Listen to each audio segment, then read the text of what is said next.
By now, you probably know that I graduated from CalArts in 2018 with the highest award that the school has to offer. When people find out this information for the first time, they all tend to ask me the exact same question, which is this: how do I go to CalArts? How do I get to art school? And I tell them, you don't. There is a very, very small percentage of people for whom I actually recommend art school, and you are almost definitely not in that percentage. I was barely in that percentage. But then I tell people why, and by the end of the explanation, they almost always agree with me. And so by the end of this video, you're going to agree with me too. Here's the order in which I'm going to save your life, and also probably about $200,000 or $300,000. Are you ready? Number 1, who should not go to art school? Number 2, why you should not go to art school? Number 3, who should go to art school? And number 4, how you can make your art career work without art school. Number 1, who shouldn't go? Anybody who's not rich. Let's break it down. In the last video, I told you that CalArts costs $80,000 a year or $240,000 in 4 years or 2 G-Wagons with just housing, tuition, fees, and food. But what I didn't include in that sum was art supplies. Are you gonna get a Cintiq? That costs $3,000. Are you gonna get an iMac or a MacBook to run the Cintiq off of? That's another $2,000. The oil painting class alone, 3 hours a week, that's $100 conservatively on the cheapest end of the spectrum. Movie tickets, if you go out to see movies for research, to write reports for classes, not to mention, how are you gonna get to the movie theater? What car? Do you know how much an Uber costs in LA? Do you see what I'm getting at? If you're not rich, these expenses stack really quickly. And you can take out a loan for sure, I did that. But what I will say is that with the state of the animation industry right now, there are thousands of animators out there with 1 to 20 years more experience than you have when you graduate who can't get jobs. I will tell you that the Grim Adventures of Billy and Mandy creator just started a Patreon specifically, in his own words, for the reason that he can't get a job. The second category of people who should not go to art school is people who don't know exactly what they want. And I mean exactly. I mean to the point where you are willing to do whatever it takes to get your dream. To the point where you are even willing to be in debt for decades after graduation. If you have even a sliver of a doubt, don't go to art school. Guess who fits into that category every single time automatically? High school students. I cannot in good faith recommend any art school to any high school student. For you, it's a scam and they're scamming you. I know they want you to pick your entire life when you're 17 years old, and that's impossible to do. But there is a big difference between going to a community college to figure it out for a few years and going to an $80,000 a year art school, which is essentially a trade school, where you're going to know everybody in that class for the rest of your career, and that some of them will be your bosses. That is a bad idea on all counts. Let me tell you why. When I finally decided that I wanted to become an artist and that I was going to go to CalArts, I got into contact with the only person from my high school who had ever gone to CalArts in the history of both schools. This person was kind enough to meet me, and when they did meet me, they gave me some very serious advice that I'm now going to give to you. This person told me that CalArts is full of artists, and that in high school, many artists get bullied. And that when those artists find themselves in an environment where they are finally in the majority by whatever metric, many of those artists will become bullies themselves. Then this person told me that CalArts is going to be full of drama, and that it's going to be very, very hard not to get sucked into it, but that I'm going to have to keep my nose clean no matter what.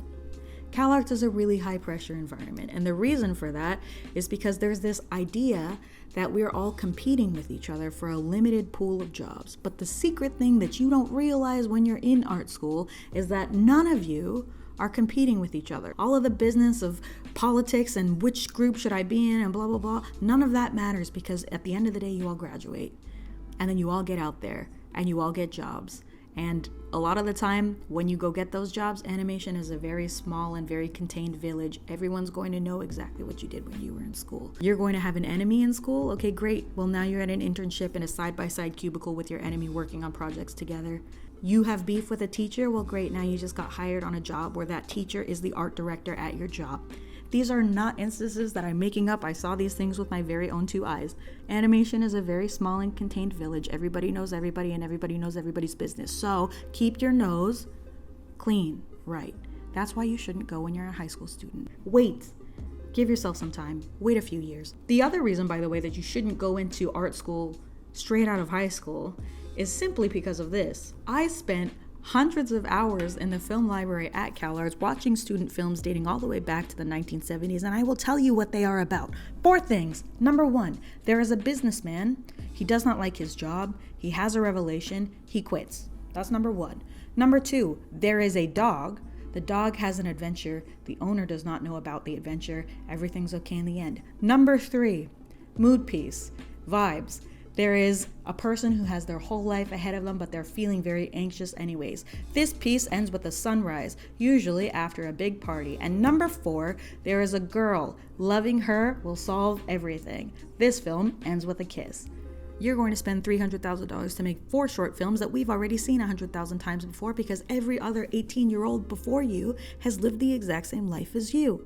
You're gonna make a film about your parents or your dog or not wanting to work in an office or a girl that you have a crush on. Why? Because that's what you know at that point. Take a year off. Don't go straight out of high school. Go backpacking. Get your heart broken. Join a roller derby team. Break a leg, break an arm. Teach a skydiving class like one of the animators that I know. Learn to fly a plane. Make some stupid decisions and see the world from a different angle and make art the whole time that you're doing it. I'm not trying to discourage you from becoming an artist. This is basic strategy. You want to stick out, you want to stand out, you want to be a big deal, you want to go far, then you have to say something different from everybody else. When I was on Strange World, do you know who had the best character designs? A former biologist. The coolest, chillest animator that I ever worked with. How did they get so chill? A decade on tour as a touring musician. You have to have a different viewpoint if you want to stand out. Read the book Outliers by Malcolm Gladwell, and then give yourself the highest chance of being an outlier by making different decisions wherever you can. Third category of person who should not go to art school. Anybody who is unsure of themselves artistically. You need a lot of confidence to make it through as an artist. When I was in my second year of school, I had spent that entire summer living with my grandma. I wrote a poem about it, and when I came back to school, I wanted to make my short film off of that poem. I showed that short film, the storyboards and the animatic, to 10 artists that I really, really trusted, and all of them had a critique. They told me to get rid of the poem. They told me I needed stronger narrative. They told me to push the camera in because nobody's going to care about the characters unless the camera is right up in their face.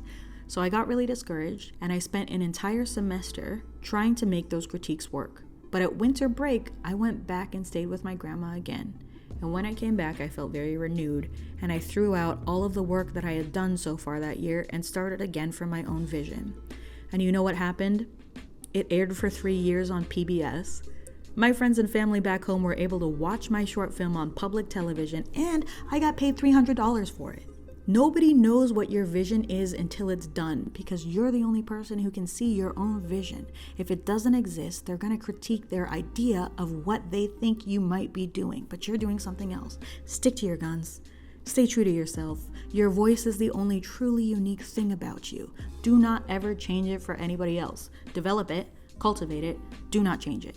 Now we get to part 2, the people who should go to art school. Are you ready? Listen closely because this might be you. Number 1, anybody who's rich. If you got the money, come on in. Besides for the money fears, it was some of the best times of my entire life. And some of the coolest people that I ever knew at school were rich people. Many of them went on to be in the industry. Some of them just did it for fun and they're doing different stuff now. Who cares? If you got the money, come on in. Number 2, people who should go to art school is people who are a little bit crazy about their dreams. This is the category that I fall into. If you are watching this video and thinking to yourself, you don't know me, you can't tell me what to do, you don't know anything about me. If your parents and guardians told you that you should be a lawyer when you grow up, if they called you stubborn or hard-headed, or you're the type of person who thinks that you could do anything that you want no matter what, then you can. I believe in you. You could do it. Go to art school. You'll make it work. I'll see you out here. Number 3, people who should go to art school. Anybody with low self-preservation instincts and very high work ethic. That's actually extremely necessary to make it in the animation industry. Long hours are not a problem for you. You plan on working until your fingers fall off and that's cool with you?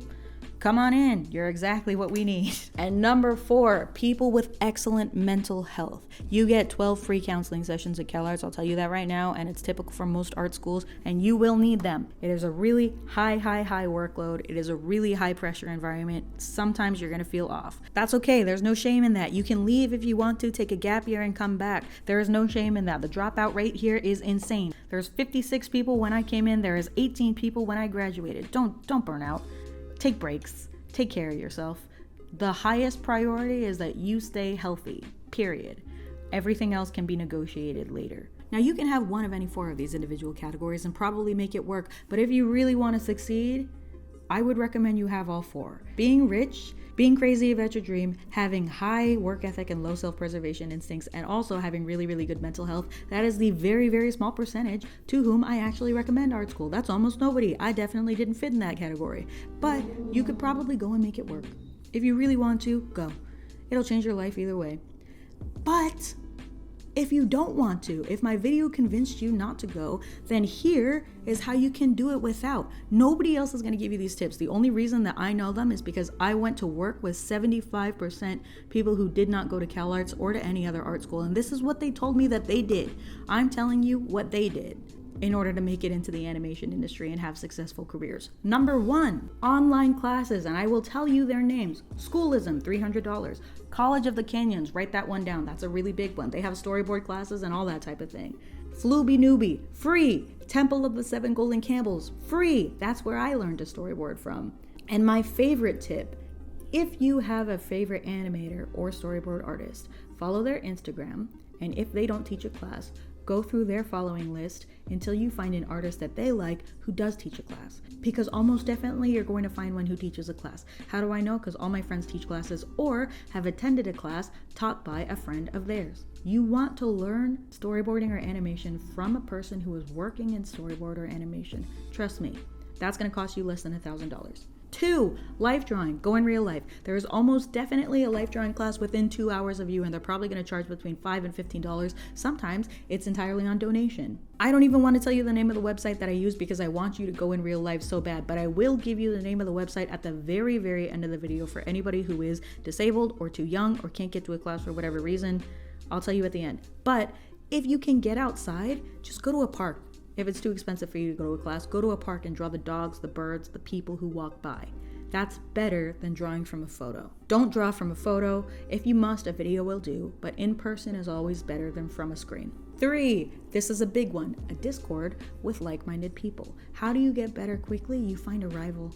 And it's even better if that rival can be one of your friends. I could be with my friends constantly for everything. Some of them know and some of them don't know. A friend of mine ran a 10K, so I pushed myself from a 5K to a 10K just so I could also run a 10K. A friend of mine got 200,000 followers on Instagram, so I am hauling ass to get to 210,000 followers on Instagram. And when I get there, believe that person is gonna get to 215, and then I'm gonna get to 220. If you have a friend that you can compete with in a friendly manner, you're going to get better like crazy. I am extremely of the opinion that you should always have at least one person that you're trying to beat, and it's even better if that person is your friend, because that way they can teach you how to beat them. You can ask them questions and you can improve together. If you're lucky, you will form a rivalry that will last your whole life. That was Milk Call and the 9 Old Men. That was Vincent van Gogh and Paul Gauguin. That was Dali and Duchamp. That was Lennon and McCartney. Do not worry about being the best on your own. Just be better than your friend. Beat the shit out of someone that you love. And you know that old adage, it's like, oh, you're only in competition with yourself from yesterday. True, but I also like to be in competition with a friend, because that way they can try and beat me too. 4, very similarly, post your art, make a community online, or find one, join one, start YouTube, find people on there, because they're going to inspire you, and eventually over time you'll find that you're inspiring other people as well. Number 5, find a mentor, whether it's an artist in town or your painting teacher or your mom's co-worker who has an art gallery once every year. Just find a person who can teach you how to hold the brush right, how to hold the pencil right, how to blend your strokes properly. Because you're going to learn the basics from that person in a way that you can't teach yourself. You have to know something in order to teach something, so let somebody teach you. If you can't find a mentor in person, find one on YouTube or find one in history. Lastly, and this one might sound crazy to you, move to LA. If you're really serious about the animation industry or the film industry, that's where the work is. And it might sound like that's a crazy and drastic thing to do, but with moving trucks, online classes, gasoline, and a year's rent, you will still pay less than a semester at CalArts. No matter what you end up choosing, I believe in you, and I really think, I might be biased, but I really think that following your dream is the most rewarding thing a person can do in this life. So keep it up. Don't give up and get a little bit better every day. You will make it as long as you do just those 2 things, okay? I'll see you in the next one. One more thing, if you're watching this from CalArts, can you please take a picture of my name engraved on that golden plaque in the character animation office and send it to me so that I have a picture for my records, please? Also, the website is called Croquis Cafe. It's $12 for the entire year. Bye.